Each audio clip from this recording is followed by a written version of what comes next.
Sa ibang balita, tuloy pa rin ang investigasyon sa sunog na naganap sa isang hotel sa Olongapo City noong Biyernes.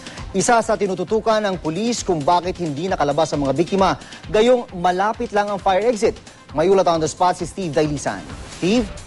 June, inaantay pa nga ng Olongapo City Bureau of Fire Protection na maging resulta ng autopsy sa lahat ng mga namatay sa sunog sa Dryden Hotel nitong Biyernes ng gabi para mas tuminaw para yung kanilang isinasagawang investigasyon. Ayon kay SFO3 Jose Borlagdatan, palaisipan sa kanila kung bakit hindi raw nakalabas sa apat na magkakahiwalay na kwarto itong mga foreigner at yung kasama nitong dalawang Pinay.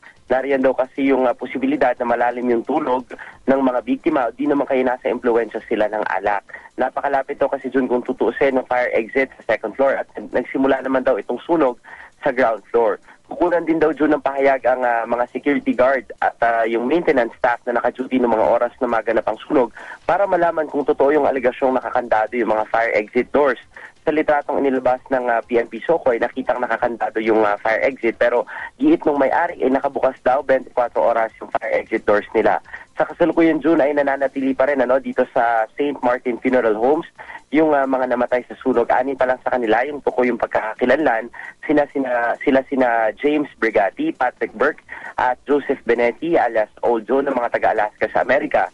Isang Hyung Ok Kim na pinaniniwala ang Korean national na kahapon ay binisita na rin ng mga taga-Korean Embassy para i-cross-match yung detalye. Isang Rebecca Orzal alias Jessica na taga New Cabalan, Olongapo City at Malcolm Curtis na pinaniniwala ang isang British national.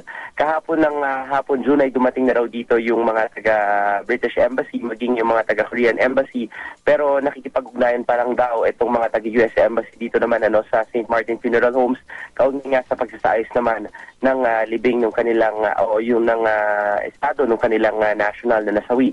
Tinatabayanan din natin June yung pagdating pa ng iba't ibang kinatawan pa ng mga embahada lalo't nasulatan na sila kahapon ng mga otoridad para ipagbigay alam yung sinapit ng kanilang mga kababayan. Yan muna ang pinakasaryong balita mula pa rin dito sa Olongapo City. Balik kayo, June. Maraming salamat, Steve Dailisan.